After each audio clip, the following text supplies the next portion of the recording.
I think Shout Karma out. was in my top songs for some reason. Oh, yeah. For some reason, bro, he just dissed you out here. He did, like, for I some didn't want to reason, share it. his I'm track just is like, on yeah, here. I'm not the one that gave you all those streams.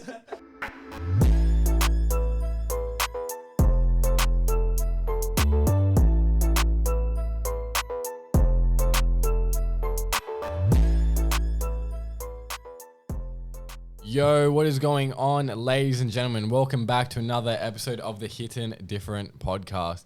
Today, the man across from me, he's a bassist, mixing and master king. He's the one that always does it right. Ladies and gentlemen, it's Ben Briddon. Let's go. Let's go.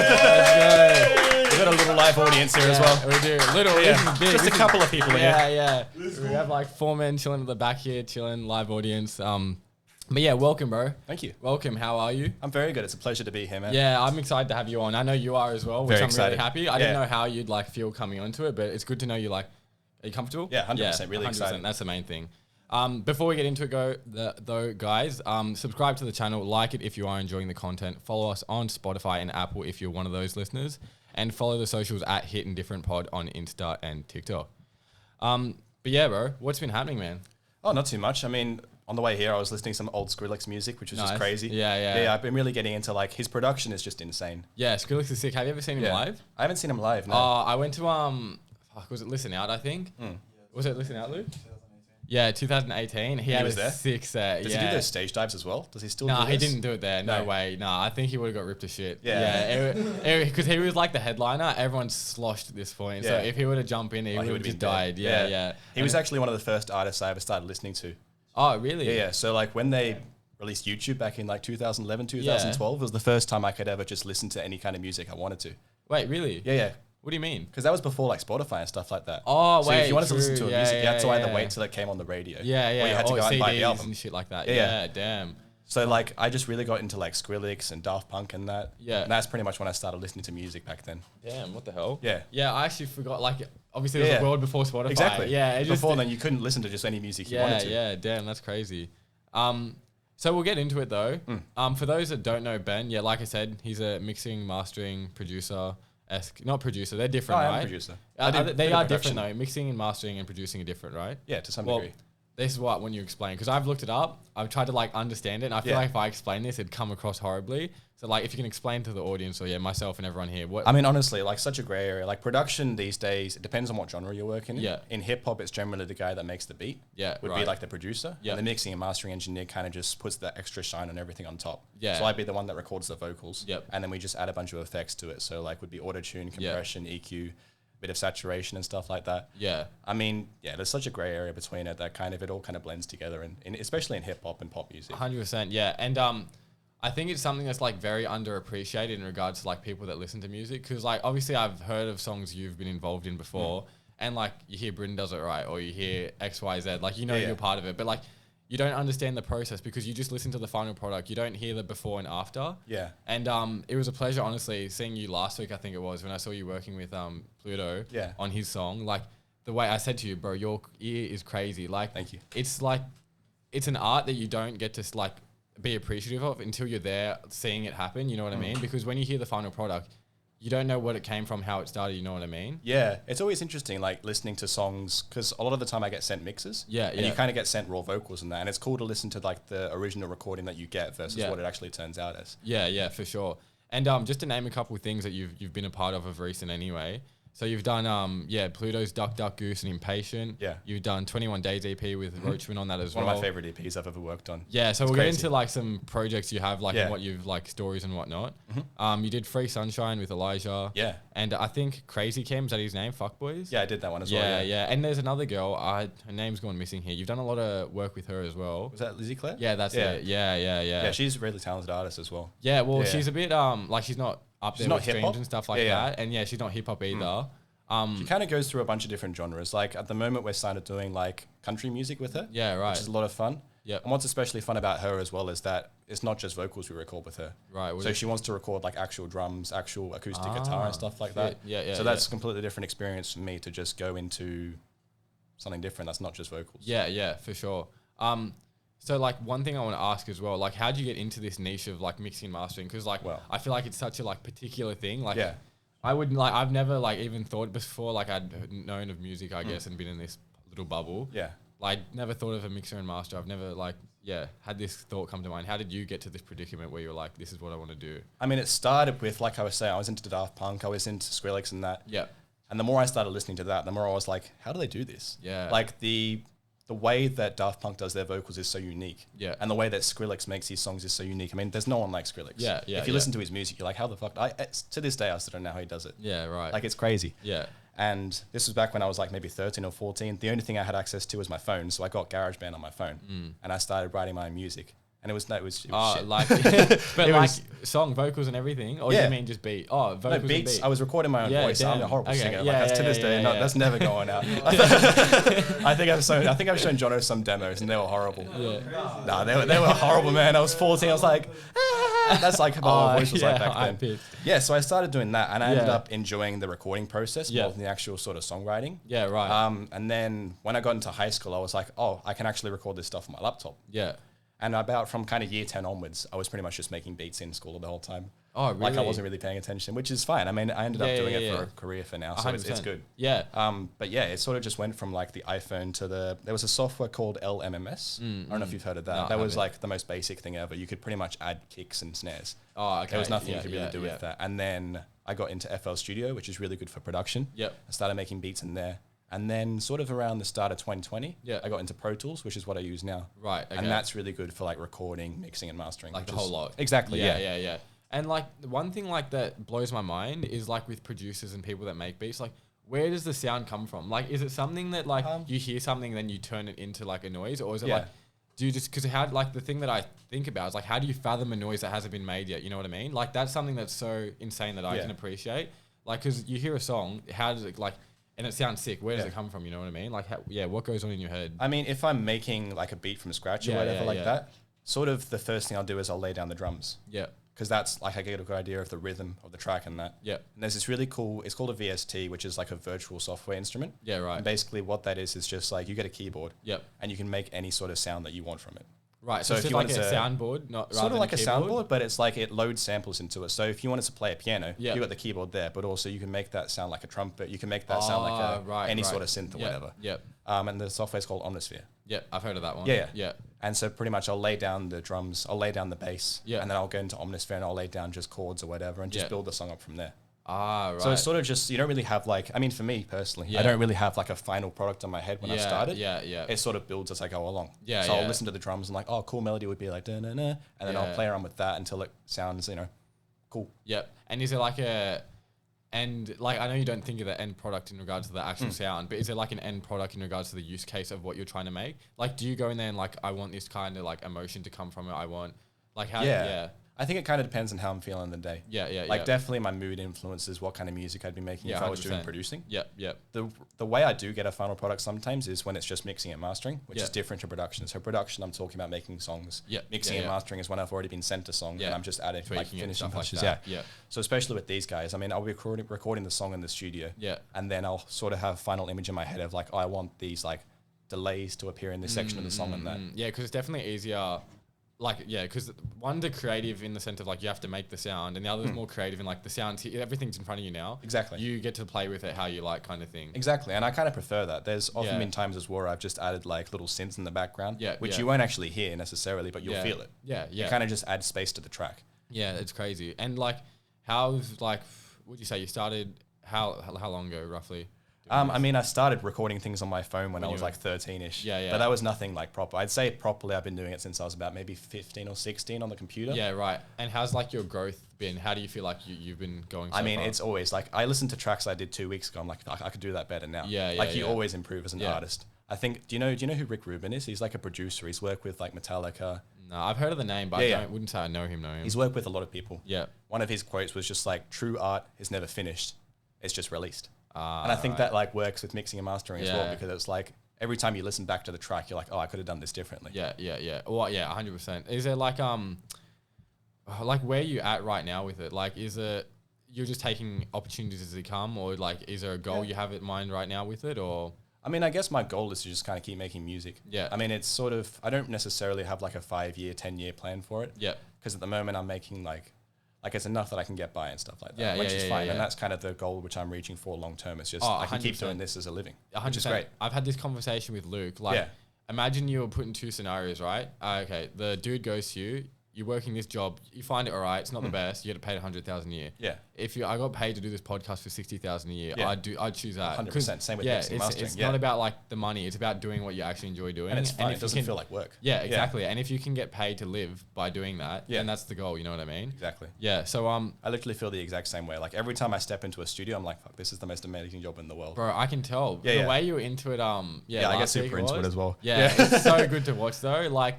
There's just a passion. It's like inspiring because like even the way these guys make music, like other people, like friends that I know, and just watching you do that, it's inspiring. Yeah. Like when I say passion from something, because it really means something to them. You know what I mean? And it just inspires me to keep pushing because I'm like, fuck, this is something I want to do. Exactly. If I could get to this kind of level of passion and work ethic and stuff like that. Yeah. Like hopefully it shows and people enjoy it more, you know what I mean? Well, it's good as well because when you're sort of like recording, I haven't recorded any bands yet. But I was working with this person the other day and she's like an acoustic singer-songwriter. Yeah, right. So we literally started with a blank slate. There was no beat that was sent to us. Okay. We had no idea what we were going to do when we stepped into the studio. Yeah. So I just started playing some chords like, all right, do you want to try sing something to this? Yeah. And we sort of wrote the song on the day, then recorded it on that day. Yeah, right. Damn. And it's kind of cool. That's I kind of almost prefer sort of coming up with a song on the day.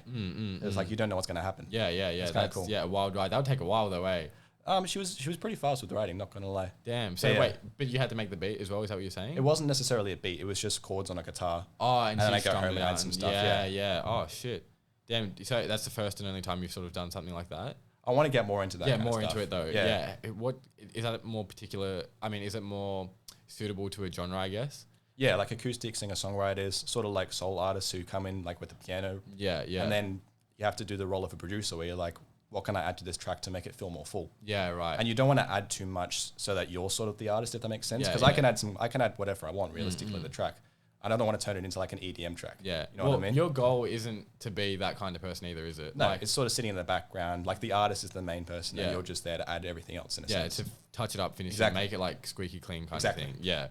At the moment, is there any like projects you're working on or like that there's always projects that I'm working on. Yeah. I think one of the projects I'm really excited about at the moment that I'm working on is sorry. It happens. I've been there, Luke's been there, it's calm. One of the projects I'm working on at the moment is this girl, again, she wants to record acoustic drums, which is something I've never done before. Yeah, right. And there's a whole process when you go into recording drums because there's so many different parts of the drum kit. You want to capture the kick drum, you want to capture, I don't know if you know the parts of a drum, the kick drum, the snare, all the toms, all the cymbals and that. And you have to use the specific mics for those. Because obviously some mics are really good at recording vocals. Yeah, that makes sense. Some mics are really good at recording guitars. Yeah. Some mics are really good at recording drums. Yeah. And you kind of have to know a bit of theory when you're going into that. Because you don't want to make them feel like you don't know what you're doing. Yeah. But at the same time, I don't really know. You're just like going with the flow at that point. Yeah. Fuck. So that's an insane production level though. Like with drums in particular, I've just thought about this. To have a mic for everything, you have to have a mic for the artist. Like, exactly. How many fucking tracks are you working with at that point? That's ridiculous. I mean, depends on the size of the drum kit. I can imagine it'd be somewhere between like 7 or 8 mics. That's crazy. Recording at the same time. Fuck. And there's also things, I don't know, like you have to worry about things like phase issues. So a phase issue is pretty much when 2 mics are recording at the same time, the wave forms can kind of interfere with each other. Okay. And it's going to make it sound really weird. Yeah, like distorted? Yeah, exactly. Yeah. So I was saying, I'll be going in there with like a ruler and measuring out all the mics. And to make sure it's like the perfect, I get you now. Yeah. That to me, when you were saying that, it didn't really make sense. Yeah. But I get you when it's that sensitive anyway, in regards to what you're trying to pick up. Yeah, it makes sense. So because you don't have to worry about that too much when you're recording vocals. Yeah, no. Because you're sort of just one mic and the person will sing and it sounds good. Yeah. But when there's bigger instruments involved, I mean, if another person wants me to record a violin, which is something I've never done before. Yeah. And I was thinking about it. I mean, I can go about it one or two ways. I can record it just with one mic, or I can go really in depth and put like 3 mics there. Yeah. And put one on their like fingers, one in the middle bit, one on the end. There's like 100 ways you can record a violin. And how are these people coming to you, or how are you finding them? Sort of pretty much word of mouth these days. Yeah, nice. Because I don't have a website at the moment, which is something I will do at some point. Yeah. But yeah, it's pretty much word of mouth. Like, oh, I heard you worked on this guy's track. Let's get a track together. I go to a lot of concerts and I meet up with artists there. I'm like, hey, do you want to come to a studio? Yeah. That's pretty much it. Yeah, well, it seems like you've built a good repertoire for yourself because you've done different genres, different categories, work with so many different artists that when people look at you, they know you're a bit versatile in that sense and you've put out good shit, you know what I mean? It makes sense why people would come to you, you know what I mean? I just didn't know if you had like an intermediary or something, but it's literally just word of mouth. And at the moment, it's literally just Instagram DMs, people hitting me up, or meeting people in real life and being like, hey, let's make a track together. That's fucking crazy though, because like you said, you have a shit ton going on. Like you have a lot of things that you're working on. So it's impressive to see. Yeah, you have so much workflow without you actually going out of your way to do much to like market yourself. You know what I mean? Yeah. No, it's crazy. Also on that note, though, what's like been your best and funnest projects to work on? I mean, it's always a pleasure working with like Pluto and Jono in the studios. I mean, I got to like shout out to them. Some of my favorite guys to work with. I mean, every time you go in there, they just make a hit. It's literally, I don't even have to, I press record, I help them out, but it's like they got a crazy mind to them, honestly. The songs they make is insane. But I also enjoy, like I'm talking about earlier, I also enjoy recording things that aren't necessarily vocals. So drums, acoustic guitars. I enjoy working with those because it's different, and you have to really think about how the song's going to sound. Yeah, for sure. And is there like, so we have Jono and Pluto. Is there other artists that like you've enjoyed working with? Yeah, I enjoy working with Lizzie Claire. Because I've seen you done a lot of work with her. Yeah. How do you know her? Like, I met her through an artist called Don Lee. Right. That's his sister. And then she was like, oh, let's do music together. And I met him at a concert, I think. Oh, damn. Yeah. So it's kind of like that. You go to concerts. I mean, even tonight we're going out to Bart XL's concert at the Burdekin. I'll probably meet someone there, and then they'll come to studio. Yeah, I'm keen for that. So if you guys didn't know, we had Bart on like 3 weeks ago. Has his show. I don't know if you guys got tickets. Hopefully you did. It's on tonight, so it's too late now. By the time this comes out, it's done and out. It's already happened. Yeah, we're already fucked up. It's out. But that's going to be a fun experience tonight. I can't wait because that's going to be my first live gig I'm going to go to. Really? Yeah, because I didn't get to go to any of the ones a lot of these guys did like 4 or 5 months ago, whenever it was. I'm excited to come to this, and I saw a few more coming up as well. So it's good. I want to see the atmosphere. I want to meet a couple of people. Like you said, it's good for like social networking and trying to get people on. Meeting people. Yeah, exactly. And it's crazy as well. Like whenever I see these guys perform, I hear my songs on like huge speakers. Because I have my speakers at home, but one of the things that you do when you're mixing and mastering is you want to make sure it sounds good on everything. So you test the song. Does it sound good in AirPods? Does it sound good through my car? Does it sound good through a phone? And it's always crazy to hear it through the speakers and like hearing the bass hit so much harder than it does at home. It's something so cool. Nah, that would be insane. Fuck. Yeah, I can't wait for today though. It's going to be a good night. We have more Mendham pulling up now. It went from like 3 to 4 of us to like everyone in here going out. So it's going to be a good night. A question I want to ask as well. You have the Briddon Done It Right tag. I do. Where does that come from? Is that like just a literal on the day it came up kind of thing, or? Honestly, I can't really remember. I don't know why we decided to do it. I think it was more just kind of a thing where it's just like, I kind of want to get my name out there. People know that I've done these tracks, and I think like Pluto and that were happy with it. So I think we was just like, he kind of asked like, what should the tag be? And we're just like, I don't know, Briddon Done It Right or something like that. And we recorded it and it sounded fine and it works. Yeah, there wasn't really much thought behind it. It was just like, I want something to like... Exactly, get my name out there as an engineer and that. I mean, I don't know how long I'll keep it on the songs for. In future and stuff like that, especially if I'm just doing the mixing. It's kind of, it's mainly producers that put that stuff on their tags. Yeah, right. That's what I thought because I've heard other artists do it and I think they're more producers the ones I've heard. And I kind of put, like I do a bit of production for their tracks anyway. But I think I'm only going to keep it just if I've done like the full production from these days on. Fair enough. No, it's a nice little thing to hear in the song. Like, it's kind of cool. It's like something cool, but it kind of like it comes to annoy me sometimes now when I hear it. Oh, really? You don't like it? I don't mind it. It's kind of, but I feel like I've overused it a bit. Okay, well, we can put on the back burner then. Now, and it's kind of like, you know, when you hear like a record, like when you're from like 12 years ago, you hear like, oh, that's so cringy back then. You know, I fucking hate DJ Khaled. That fucking exactly. Like that's I don't want to have that like 4 or 5 tags at the start of my song. Fuck, I hate that. Especially it kind of like someone said, you know that song SOS? Someone said to me like there's like 5 tags at the start of that song. Oh, is there actually? Yeah, there's like Bino's tag and there's my tag and there's someone else's tag. Whose is it? Yeah, something like that. And there's like 3 tags at the start of the song. And I didn't do a heap of production. I think I did some guitars in that one. But the whole beat isn't necessarily mine. So it's kind of like taking credit for something. But it's cool. I mean, I'll keep it until I don't like it anymore. Yeah, for sure. I don't like it anymore. Yeah. Is it like an end goal you have with this right now, or you're just like enjoying the process as it goes? Like for mixing and mastering? Yeah. I mean, I guess kind of just doing it for as long as possible. Yeah. Like there isn't necessarily an end goal that I can think about. And I've sort of already reached like a milestone where I'm like able to live in with a roommate. Yeah. Like I'm able to do that. I mean, I'm in studios more days than I'm not in studios these days, which is really great. Good. So I feel like if I kind of keep this level of consistency up, like I'll start with bigger and bigger artists. Yeah. Well, because you like went from your phone, like you said, and now look at you in a studio, like with expensive ass equipment, working with like great artists and stuff like that. Like, you've come a long way for sure. Just like, obviously not knowing you personally, but like just watching from a distance from what I've heard, like, it's really good. Because how old are you? Sorry, actually? 20. Fuck off. Yeah. How old do you think I am? Jesus Christ. How old are you? I'm 21. No, 21. Yeah, I'm 21. Bro, I thought you were older than me. I thought you were like 23, 24. No, I'm 21. I didn't think you were like old, but like, I don't know why. I just I'm secretly 36. Yeah. Have some fake identity. Came here from like Nepal when he was like 15. No, I'm only 20. I turned 20 in August this year. Oh, damn. Yeah. Wow. Well, yeah, you're very mature and level-headed for your age. It sounds weird. I'm only 1 year older, so who am I to say this shit? Yeah, thank you, Dad. Yeah, I know, for real. Sauce. Catch this guy out, bro. But yeah, no, damn. That, shocked me. I don't know why, Really didn't think you were younger than me. But yeah, anyway, there's another side to you as well. So mixing, mastering, you do that, but you're also part of a band. I am part of a band. Singe. Yeah. It's metalcore, right? It's metalcore. Yeah. That was actually, we formed that in, I think, year 8 in high school. Yeah, right. It was kind of funny because I wanted to play the guitar in that band, but they were better at me at guitar at that stage. They're like, you can play the bass. Because no one likes the bassist in the band. So, I mean, like, it's kind of this, there's that stigma around it, you know what I mean? I didn't even know that. Why? Oh, you didn't know that? Yeah. Oh, it's just because, like, it's just I don't know. I don't even know. Yeah. All right, I've got an analogy about it. Okay, I've got an analogy about it. So sort of think of, it's going to sound weird, think of a piece of bread. So when you think of a piece of bread, the base is like the crust on the bread. Okay. When you look at a piece of bread, you don't think about the crust. You just see bread. Yeah. But if you take away the crust, you're like, oh, that's a piece of bread with no crust. Ah, right. So if you look at a song, you you don't think about the bass. Yeah, no. But if you take away the bass, you're like, that's a song with no bass. Yeah, there's no low in there. Yeah. So you're just sort of like there, but not there kind of thing. Exactly. That's what it seems like anyway. So I'm not trying to say you are, but it's there, but you don't think about it. Yeah. Really deep analogy there. But the bass, like John looks like shell shocked. He's like, I never thought about it like that. That's a good analogy. Oh fuck, I've lost my mind now. What were we saying? Bass, guitarist, bread. I think there's some dumb shit on like, oh no, you said you started when you were like in year 8 with these guys. We did, yeah. This is like some School of Rock shit. Like, did you guys have been doing it for like 4 or 5 years we had a couple of like, I mean, never do a gig at your own school. It's just so weird. Wait, you did that? Yeah, it's just no one likes it. Like everyone's there, like, yeah, you guys did a good job, but no one actually enjoys like it because the sound is horrible. You're playing through like $2 mics. It's horrible. Yeah, it was a horrible experience. Yeah, it was one of those things. But like, I look back at the videos now and I just see myself. I'm like, oh my god.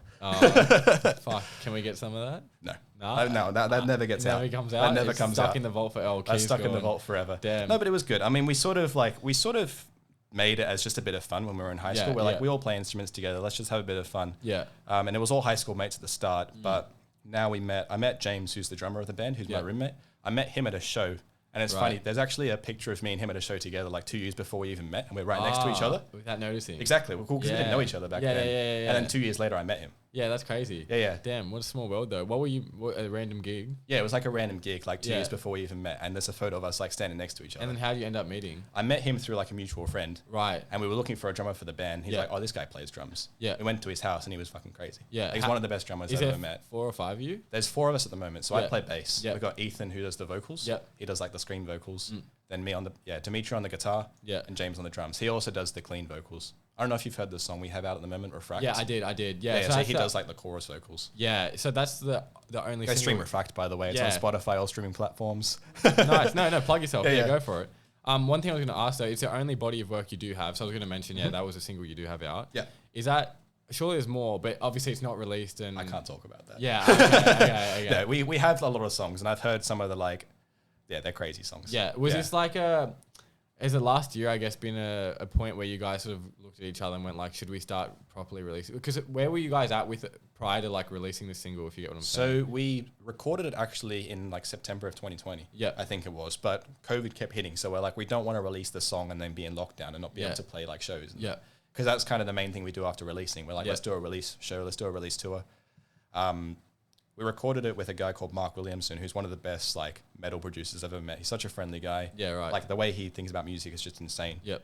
Like, so yeah, we recorded with him, and then we actually recorded in a home studio. So I'm surprised how well it ended up sounding. Yeah, no, it sounds and then we did our drum recording with a guy called Chris Blancardo.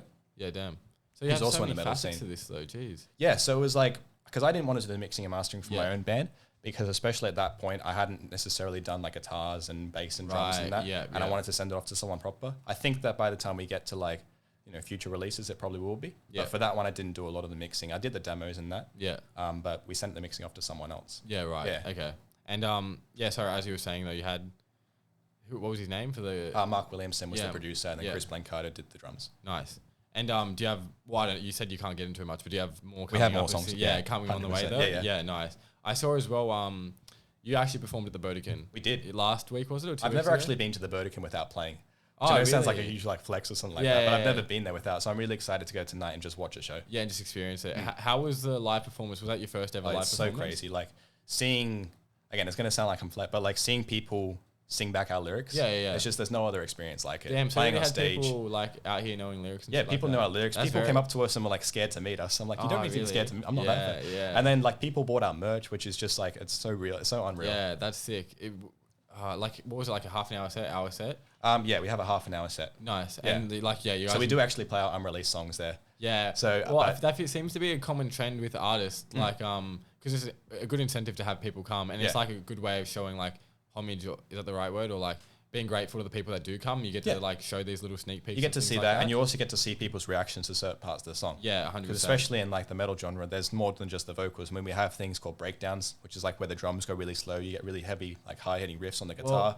And you just see people like really enjoying the music, and that's such a good experience. Well, I was looking into this, so I've heard of metalcore, but I'd never really understood it. And then like Google definition, simple: extreme metal and hardcore punk. Extreme metal. That's what it said: extreme metal and hardcore punk. Yeah, I'd say that sums it up pretty well.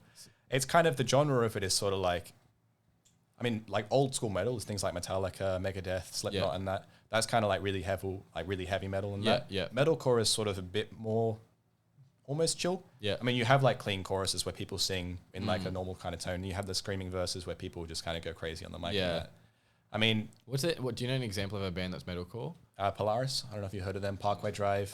There's actually a really big metalcore scene in Australia. Yeah, right. Yeah. I didn't know that. I think Bart said he experimented with metalcore as well a bit. It's it's something more around than I realized and noticed, and now that I've like actually been paying attention, it seems to be out here more so than I thought. And I think it's cool these days. Like a lot of genres all sort of blend into one genre. Yeah. Well, that's where a lot of things are going, and even artists, like you said, that girl you worked with, like a lot of people are open to more.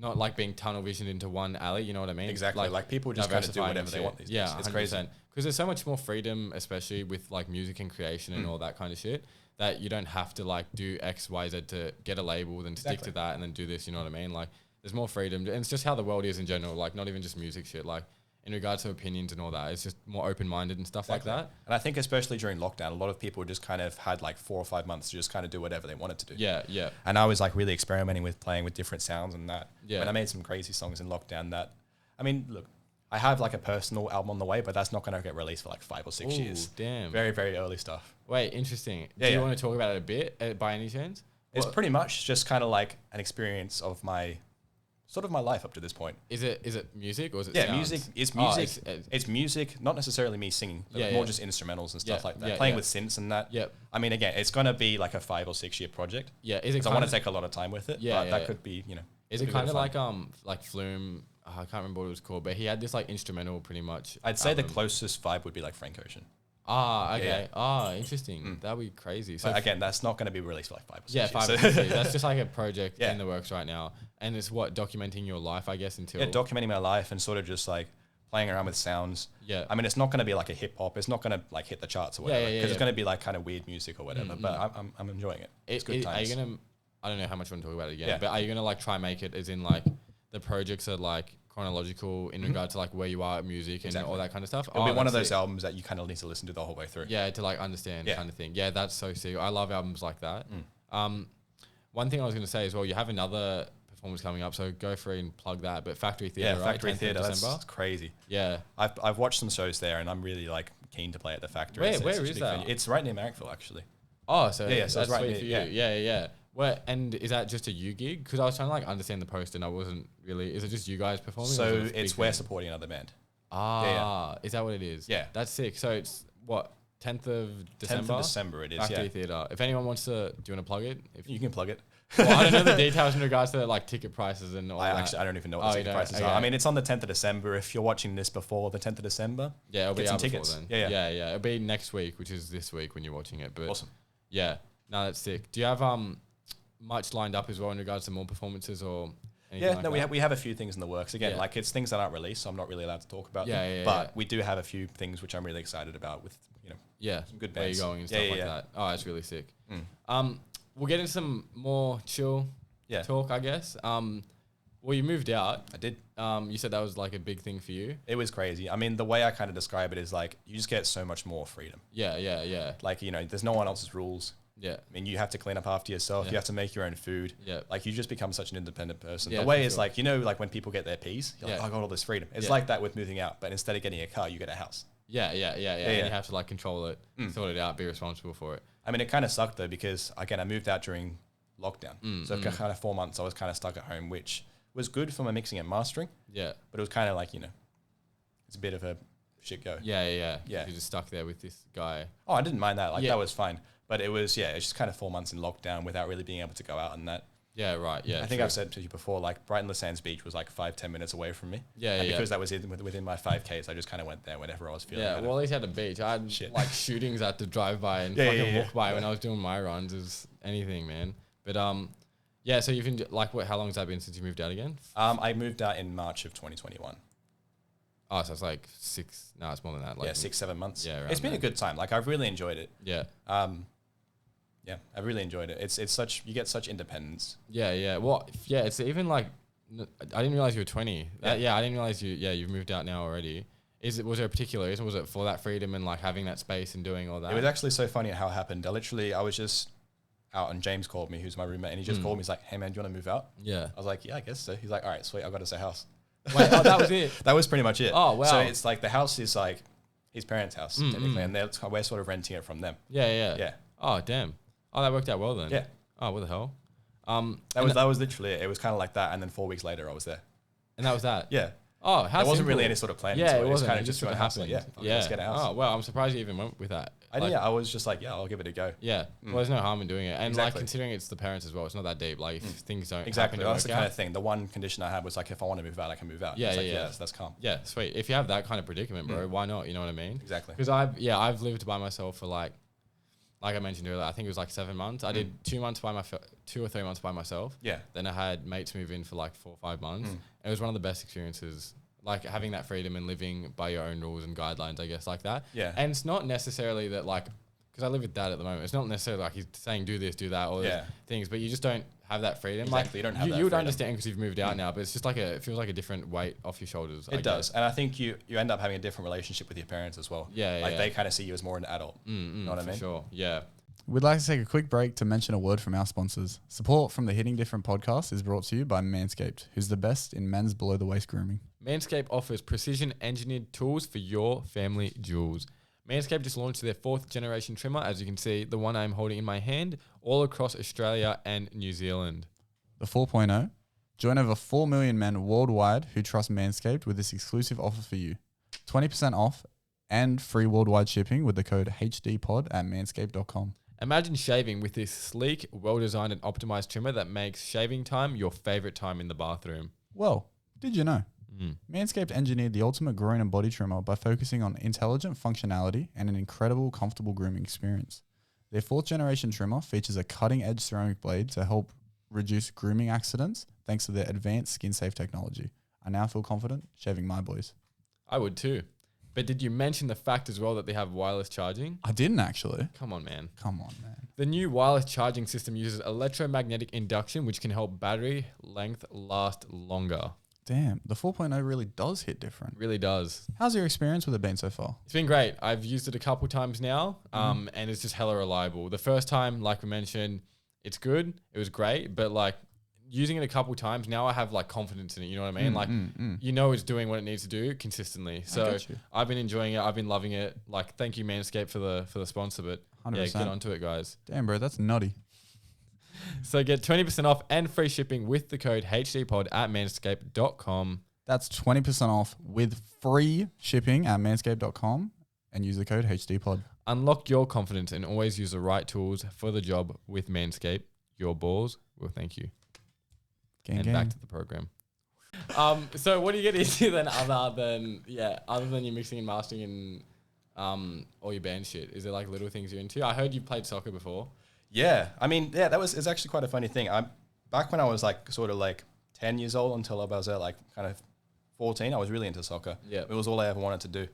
I used to play as left back. Nice. And I really enjoyed that. Yeah. And yeah, I think the reason I ended up stopping playing soccer was just because the team that I was with was like a really prestigious team. I don't know if that's the best word to use. And they were sort of like 7 days a week of soccer. Like it was literally like 5 days a week for training. Jeez. We got a game on Saturday. Yeah. And then Sunday we had like this thing called Theory Day. Yeah, right. Which is just we'd watch the video of the game we played and they're like, these are the positions. Yeah, it was pretty crazy. Especially because I was like, it was academy, yeah. It was called AYFI, Australian Youth Football Institute. Yeah, damn. And it was like, it was crazy. I mean, I enjoyed it for the time and it definitely kept me fit. Yeah. But I think I just ended up enjoying sort of, you know, doing music a bit more and now I just do that for a living. I mean, I'd love to get back into soccer.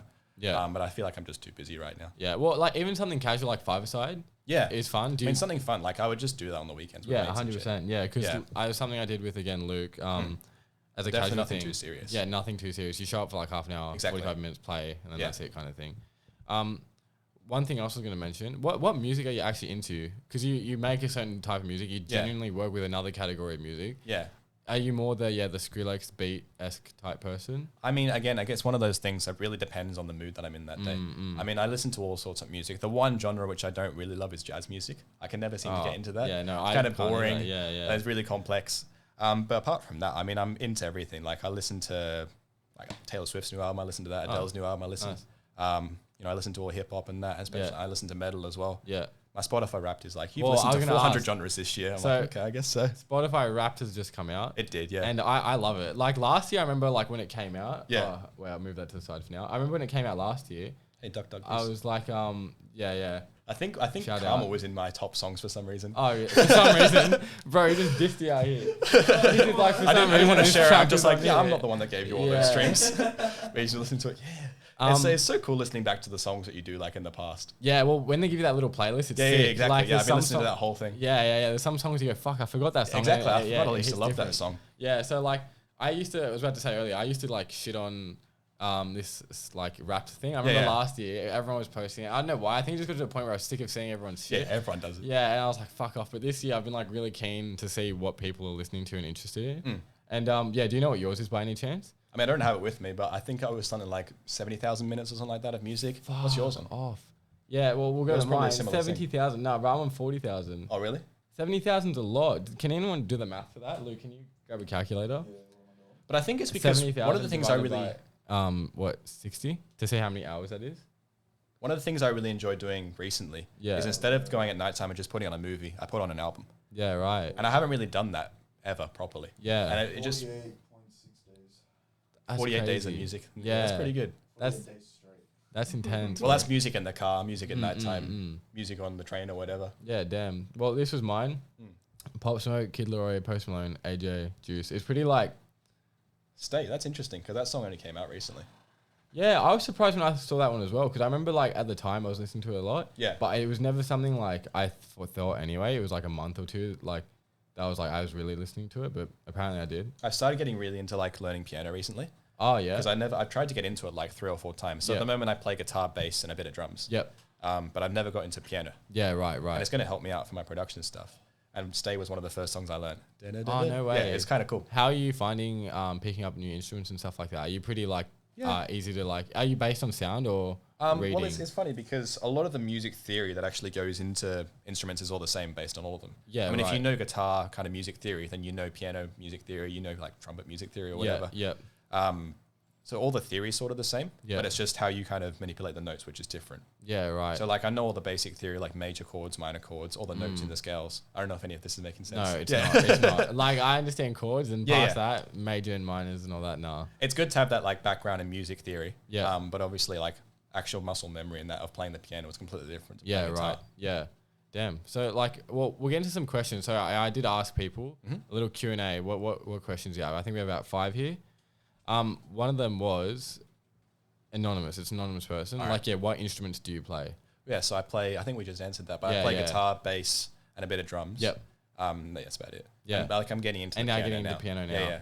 Damn. And I mean, if you want to count back in year 3 when I played recorder. Oh, fuck, I hated that. Yeah, little hot cross buns. Yeah. Oh, my God. I had to play that shit in year 7 because it was like our instrument we had to do. It was so annoying. I remember like at the time you think it's cool because you're playing an instrument, but as I used to get older in the years and you hit year 9, year 10, year 11, year 12, and you see the year 7s every year playing that shitty thing, you just wanted to break them. They were so like irritating to listen to. But it's funny because, sorry, I'm just getting a call. No, it's cool. But it's funny because when I was in high school, I wasn't really doing music that much. Like I didn't study music in high school. Ah, really? And I think one of the reasons was like I was into music, but I wasn't studying it. Yeah, I think one of the reasons was I didn't want to turn it into a school subject. Oh yeah, fair enough. Yeah, you didn't want to like turn it into something you don't really want to do because doing it through school is different from obviously doing it at home. Because apart from mixing and mastering, one of the things I was really into was programming. Ah, so like making games and that. Yeah, making games. And I used to love that, and I did it for school. Yeah, ended up hating it. Oh, really? Yeah, because it was just like they forced you to do all this stuff that you didn't really want to do. Yeah. And I realized the industry was kind of like that, where they're like, all right, you make this program. And I think that's the beauty of music is that like you can make things for other artists and that, but you also got your own personal music that you can make as well. Yeah. Which is just, I mean, it's such a creative thing. Yeah, whereas like when you make a game... Yeah, sort of the rules are kind of given to you. Yeah, 100%. And like even if you were to hypothetically, let's say, do your own, it's not going anywhere because you don't have the push to obviously... Exactly, get anywhere with something like that. Another question we have, Jay Roachman, favorite moment in your mixing and engineering career? My favorite moment? Yeah. That's a big question. Yeah. You can name like a couple if you can't like think of one distinct. I think definitely working at Forbes Street was definitely one of the biggest like moments for me. Yeah. So I recorded with Pluto at Forbes Street Studio, and that's like one of the biggest studios in Sydney. And that was so crazy to just be in a studio. We ended up using a Sony C800G mic, which is like a $30,000 mic. Jesus, which is just insane. Like that's more than my car. Yeah, that's like 15 times more than my car. Yeah. And then it was going through all these crazy like compressors and that, which were just making the vocals sound so crispy and so like sick. I mean, even as he was just talking to me from the studio, his vocals were already sounding mixed. Oh, really? I think that was definitely one of the biggest moments of my career working with that. Yeah. I'm always really proud whenever a song that I work on goes out to the public and it gets a good reception. People are like, oh, this song is sick. Yeah. I mean, no one really like pays attention to the mix, which is fine. Yeah. But you still like, as long as they enjoy the song, you know exactly. It's kind of like, you kind of have to fit into like a puzzle piece. Yeah. You know what I mean? As long as you do your part right, a good mix, you don't notice necessarily because you're like, oh, the vocalist sounds really good. Yeah. Yeah, I get you 100%. Another question here, Nazmi. Nazi. He said, when are you going to hop on my song with me? And why not? And please. So I don't know if you've heard it. John hasn't showed it yet, so I'm assuming I haven't heard it yet, no. Is that the spaghetti song? Is there a spaghetti song? No, it's called Steve-O. Steve-O? Yeah, Who's Steve-O? Oh, no, it has nothing to do with Steve-O. It's just some Cook song. But I'll just charge Nazi like $1,000 a song and it'll be fine, Does he want him to mix and master, do you know? Or is it like be on the beat? Oh, no. I think he wants me to drop a verse on it, which I don't think I ever will. My voice is never going out to the public, man. What do you do when you do sing? Is it like more melodic if you were to do one? Really I know you don't, much. but like if you were to do one style, what would you? It would probably be like really auto-tuned as possible. Yeah, okay, yeah. But is it like rap, metal? Like if something had to come out of you and you like obviously it would probably be hip hop for sure. It'd be hip hop. Yeah, it'd be hip hop, and I'd just try and make myself sound as auto-tuned as possible. And have fun with it, because that's the thing. When you're recording with artists, you don't really. There's so much experimentation you can do with vocals. Yeah. We've done a bit. You know that song Faded. So what we did a thing called a Formant Shift. And what that pretty much means is it changes it sounds like it's changing the pitch of the note, but it's not. It's changing the formant of the voice. Right. And so it's fun to experiment with that, but you don't really get to do that a lot. Yeah. Because people want their voice to sound as natural as possible. Right, I get you. So I guess if I was to do something personally, I would just go all out with it and make me sound like a robot or something like that. Yeah, like Travis maybe sound like an alien or something. Well, not even Travis Scott, because that's just auto-tune.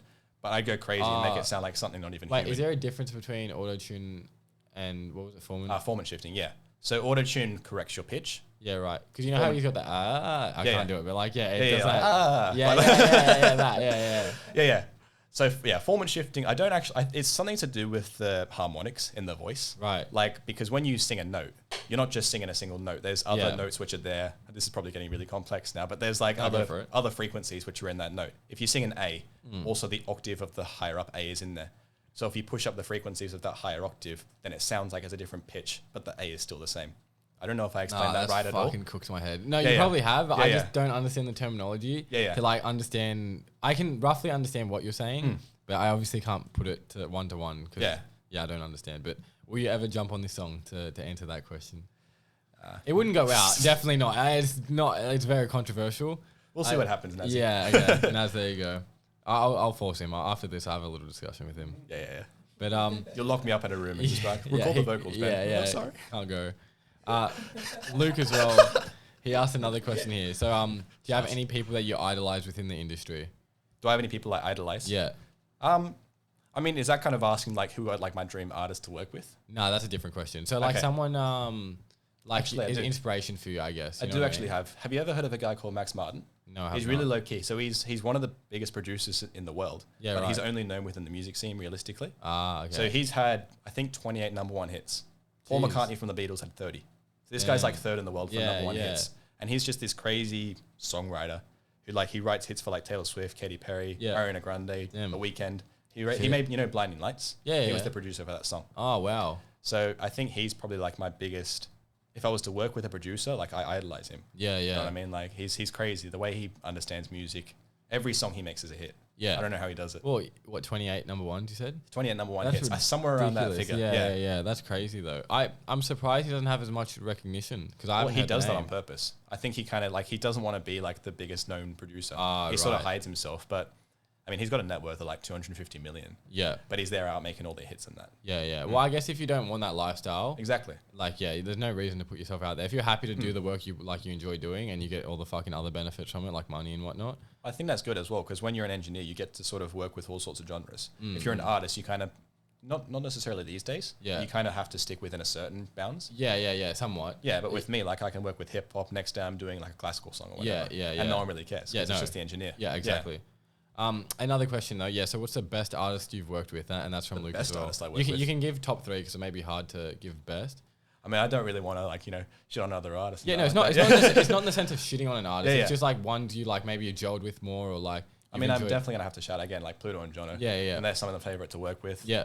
I'd say like it's funny because I don't necessarily work with a lot of artists consistently. Yeah. It's more so like they'll hit me up whenever they have a song. Yeah. So I might work with him and then work with, you know, again him in 6 months and that. Yeah. Whereas like, but these two, I feel like you've worked a lot. I work with them like pretty much almost once every 1 or 2 weeks. Yeah. Anything like that. Yeah. You know, I really like working with Lizzie. She's really talented. Yeah. And it's good working with her as well because she trusts my instincts in songwriting and that, like structure wise. She's like, where should we add the oohs and ahs? Where should we add the harmonies and that? Yeah. It's really good to work with her. And I mean, I'm going to plug my own band here, but working with them is just like crazy. Yeah. I mean, Dimitri is just probably one of the best songwriters for metal I've ever met. And he's one of the greatest guitarists I've ever met. So that's interesting. He writes the songs, but he doesn't sing it. So Dimitri writes the guitar parts. Everyone writes their parts. Oh, your parts. Yeah. Right. So he writes the drum. He writes the guitar. Sorry, James writes the drums. Ethan writes lyrics, and I do the bass. Yeah. So we all have our part, and then we obviously collaborate when we write together. Yeah. But there's also a bit of a solo aspect. Like they'll send me the song, like write a bass line for it, which is a lot of fun. Is it complicated working in a band?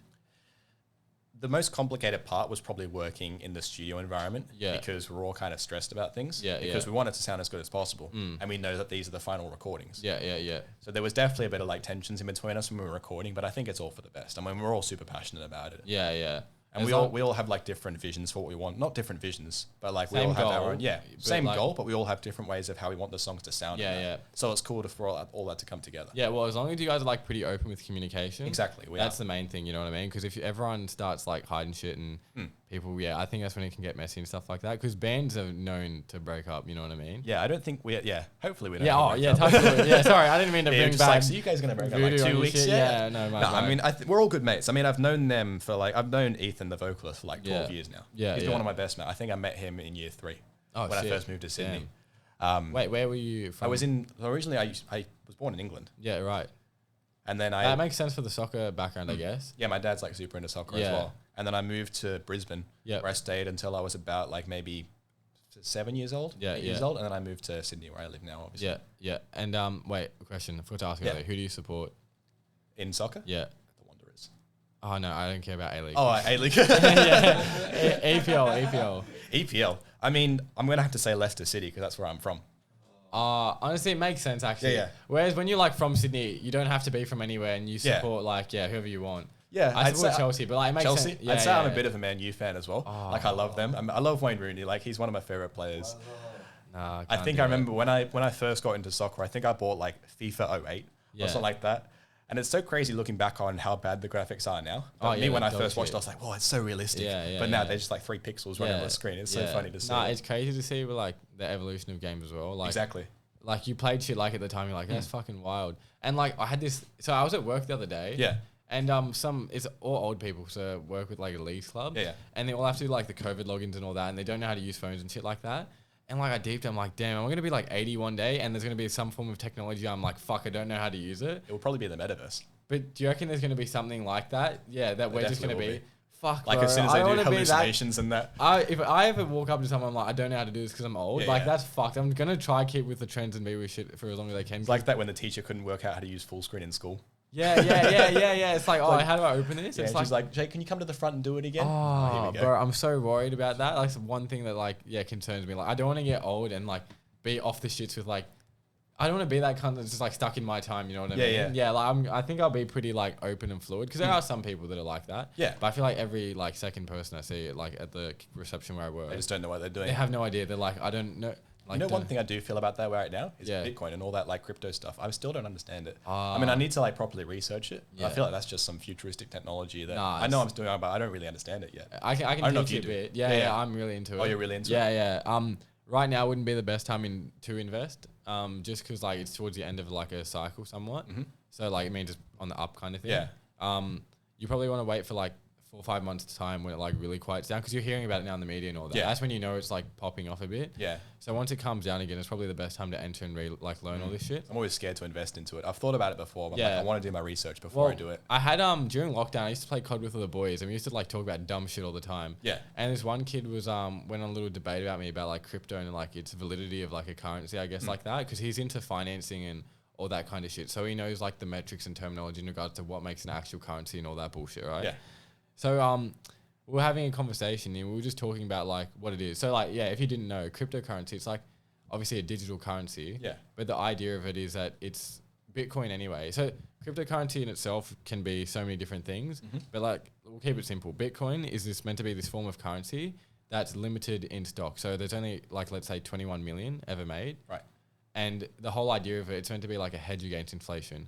So the whole idea of that, money we have right now, the dollar is becoming like worth less and less every day because people are printing money and all that kind of shit, right? Yeah. The whole idea with Bitcoin is that it's going to always inflate in money because it's such a scarce, and people won't make more Bitcoin because it's a scarce value of how many are in the world. Right. Okay.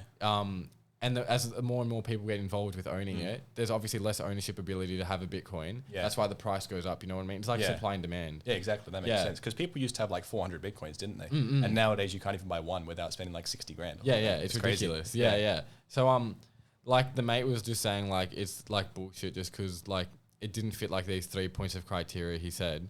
But like to be like a proper currency. Yeah. But like the way it's being used and the way it's trying to go is different from like normal currency, and that's the whole idea about it. And that's where I understand people can be skeptical. Yeah. But I really do think it has a future just based on use case and shit like that. I won't get into that now because I'm gonna fucking send people to like the way I was talking about, I don't understand anything you're talking about. Yeah. You explained it well. I think I have a basic idea of it. Yeah, I tried to like give a brief little thing here. Yeah.